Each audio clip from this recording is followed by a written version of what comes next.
இன்றைய தியானம் செயலும் சாந்தியும் இடையராது வினையாற்றுவதும் மனது யாண்டும் எங்கும் அமைதியுற்று இருப்பதும் ஒன்று சேர்ந்து நல்ல வழிபாடு ஆகிறது.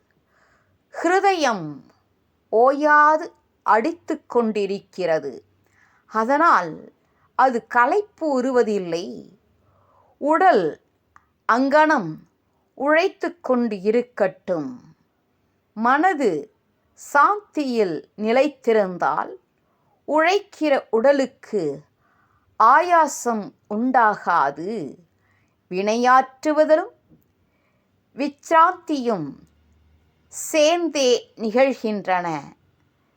சித்த நினைவும் செய்யும் செயலும் நீயென வாழ் உத்தமர் கண்காண உறவே பராபரமே.